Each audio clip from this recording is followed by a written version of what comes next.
서기 14년 8월 19일 나폴리언 놀라에서의 아우구스투스 황제 사망은 시종일관 기묘한 분위기를 풍기는 미스터리였다는 설이 지배적입니다. 그러나 황제 사망 당시 달마티아로 간 티베리우스의 알리바이가 명쾌하게 드러나지 않았다는 점에서 본다면 미스터리로 위장한 타살일 가능성이 매우 높습니다. 황제가 소년체전을 관전하고 로마로 돌아올 때 보름 전 괴한들에게 살해당한 막시무스와 포스투무스 살해 사실이 들통날까봐 전전긍긍하던 황후가 이런저런 구실을 붙이면서 나폴리로 되돌아가자고 말했을 가능성이 존재하는 데다가 황제의 건강이 갑자기 악화되었다는 구절이 풍기는 뉘앙스도 의혹을 제기하고 있습니다. 그런데다가 장례식 내내 모습을 보이지 않다가 뒤늦게 나타난 티베리우스의 표정에서도 황후가 벌인 엄청난 일에 망연자실 어찌할 바를 모르고 있구나 하는 인상을 풍겼기 때문에 타살 가능성이 매우 높다고 하겠습니다.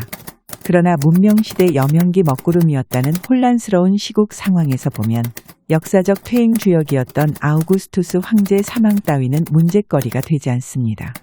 인류는 원시에서 문명으로, 빈곤에서 풍요로, 지상에서 우주로 삶의 터전을 넓혀 나가고 있는 중입니다. 따라서 문명 세계는 열린 세상이고 인류가 당연히 가야 할 길이고 우주적 관점에서 볼 때 인류는 문명의 씨앗으로 존재합니다.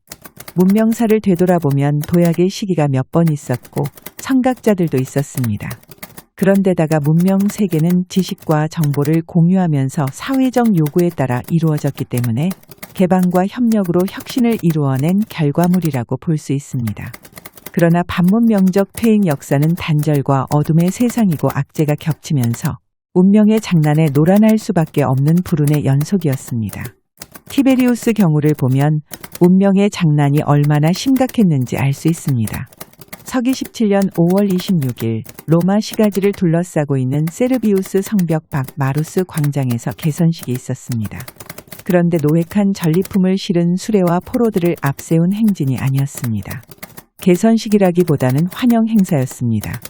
로마군에게 엄청난 피해를 입혔던 적장 아르미니우스의 아내와 어린 자식들이 탄 마차가 지나가고 뒤이어 적장의 부친과 게르마니쿠스가 함께 탄 마차가 군중을 향해 손을 흔들면서 지나갔습니다.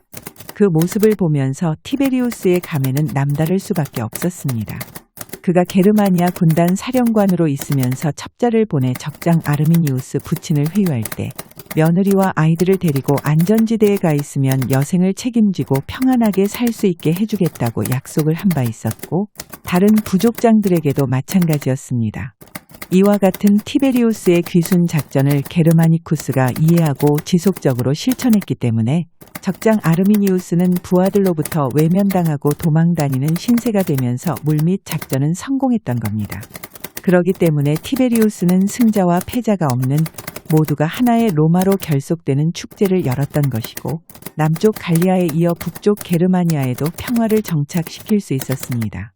그러나 티베리우스를 난감하게 만든 운명의 장난은 개선식이 있고 얼마 후 곧바로 나타났습니다. 티베리우스는 파르티아 왕을 자극하지 않는 선에서 아르메니아 왕 계승 문제를 해결하라면서 게르마니쿠스를 시리아로 보냈습니다. 로마에 유학 와서 어린 시절을 보낸 보노네스가 아르메니아 왕 칭호를 받고 돌아가서 백성의 원성을 샀을 뿐만 아니라 정적들에게 쫓김을 당하고 시리아에 가 있었습니다. 아르메니아인들이 새 왕으로 제노네스를 추대하려고 했습니다. 제노네스는 폰토스 왕 후손이고 로마와는 인연이 없는 사람이었습니다. 그가 왕이 되면 아르메니아는 파르티아에 붙을 확률이 높았습니다. 아르메니아를 잃으면 극동 방어선에 구멍이 뚫리고 파르티아가 지중해로 진출할 수 있는 교두보를 마련하게 됩니다. 그러기 전에 제노네스 대관식을 로마 쪽에서 해주면서 왕을 포섭할 필요가 있었습니다. 현지에 도착한 게르마니쿠스는 아르메니아인들 환호 속의 대관식을 무사히 마치고 시리아에 가서 보노네스를 옥에 가두고 속주 관리에 부실했던 시리아 총독 카이킬리우스를 해임시켰습니다. 티베리우스는 나이 많은 피소를 시리아 총독으로 보내 파르티아 왕과 접경지역 분쟁이 발생하지 않도록 협약도 맺게 했습니다. 피소와 게르마니쿠스는 예전부터 돈독한 사이였습니다. 그러나 피소 부인 프랑키나는 황후 쪽 사람이라서 아그리파와는 눈도 마주치지 않는 불편한 사이였습니다. 어느 날 게르마니쿠스와 피소가 각각 외지에 가면서 돌아와서 만찬을 하자고 약속을 했습니다. 피소의 귀가가 늦는 바람에 게르마니쿠스 혼자서 음식을 대접받고 돌아온 그날 밤 몸에 신혈이 나면서 먹은 것을 모두 토했습니다. 낮에는 멀쩡하다가 밤이 되면 다시 고열로 시달리기를 3일 동안 계속하다가 서기 19년 10월 10일 33세에 죽었습니다. 아그리피나는 혈기왕성한 남편이 괴질 따위로 죽었다고 인정하고 싶지 않았습니다. 누군가가 독이 든 음식을 먹게 해서 죽게 했다는 쪽으로 생각이 쏠리고 있었습니다. 그런 줄도 모르고 플랑키나가 괜한 소리를 했습니다. 내가 독이 든 음식을 먹게 했다고 의심받을까 겁난다. 이 말을 전해들은 아그리피나는 범인의 자백으로 간주했습니다. 아그리피나는 고집불통인데다가 야심과 기질이 엿보이는 여자였습니다.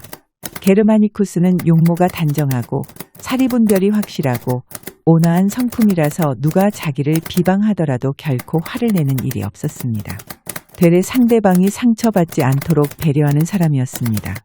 게르마니쿠스는 아그리피나의 돌출 행동을 막을 수 있는 유일한 사람이라고 생각한 티베리우스가 두 사람을 결혼시켜 외지로 갈 때 데리고 갔던 것이고 황후의 가시권에서 아그리피나를 벗어나게 하려는 의도도 숨겨져 있었습니다. 그런데 게르마니쿠스가 죽고 없으니까 아그리피나의 돌출 행동을 막을 수 없게 되었습니다. 게르마니쿠스가 죽고 2달이 지난 12월 중순 브린디시움 항구에는 게르마니쿠스의 죽음을 애도하는 사람들이 운집해 있었습니다. 그들은 아그리피나가 사전에 사람을 보내 동원한 민회복고주의자들이었습니다. 아그리피나가 유골함을 가슴에 품고 배에서 내리니까 그들이 에워쌌습니다. 바로 그때 갑자기 나타난 근위대 세계대대 병력이 무리를 해산시켰습니다. 사망한 형을 마중 나온 클라우디우스도 형수에게 몇 마디 위로의 말만 하고 한 발 물러서 있었습니다. 아그리피나와 함께 배에서 내린 군복 차림의 비텔리우스, 카이키나, 벨라니우스 세 사람이 근위대 병사들에게 손을 흔들면서 반역 의사가 없음을 먼저 알렸습니다. 그런데도 근위대 병사들은 경계를 늦추지 않았습니다. 아그리피나와 어린 자녀들을 태운 마차가 아피아 국도를 따라 로마로 가는 동안 여러 번 지체했습니다. 민회 복고주의자들이 조의를 표하는 척 아그리피나에게 접근을 시도했지만 그럴 때마다 근위대 병사들이 그들 앞을 가로막곤 했습니다. 로마에 도착한 아그리피나는 남편의 유고를 아우구스투스 영묘에 안장하려고 했습니다. 그러나 원로원이 반대를 하면서 네로본과 도미티우스 시종 묘소에 안장했습니다. 아그리피나가 민회 복고주의자들을 선동한다는 사실을 알고 티베리우스가 초강수를 썼습니다. 근위대 세계대대 병력이 로마 시가지 구석구석을 지키면서 철통 같은 경계를 폈습니다. 대규모 병력이 무장한 채로 로마 시내에 들어온 전례가 없었기 때문에 사람들은 놀라움을 금할 수 없었습니다. 그러나 원로원과 로마 시민은 아그리피나가 민회 복고주의자들을 선동하면서 사회 불안을 조성하고 있다는 사실을 알고 있었기 때문에 문제 삼지 않았습니다. 다음 날 아그리피나는 비텔리우스, 벨라니우스, 카이키나 세 사람에게 시리아 총독 피소를 원로원에 고발하게 했습니다. 그들이 작성한 고발장에는 게르마니쿠스가 피소의 만찬에 초대받고 갔다가 피소가 오지 않아서 혼자 음식을 대접받고 돌아가서 3일 동안 복통을 호소하다가 숨을 거두었다는 내용이 전부였습니다. 자신들의 생각을 한마디도 고발장에 포함시키지 않았습니다. 이처럼 피소의 고발은 민감한 사안이었습니다. 원로원에서는 피소에게 법정에 출석하라는 공문을 시리아로 보냈습니다. 그가 도착하기까지 아그리피나는 민회 복고주의자들과 내통하면서 시위를 부추기고 있었습니다. 피소가 법정에 출두하던 날 시위 군중 속에서 누군가 큰 소리로 말했습니다. 무죄로 풀려나더라도 우리들 손에서 도망칠 수 없다. 아그리피나는 기원전 52년 호민관이었던 남편의 시신을 원로원 건물 앞에서 화장할 때 건물을 전소시킨 풀비아 흉내를 내고 있었습니다. 아그리피나는 목적 달성을 위해 수단과 방법을 가리지 않았습니다.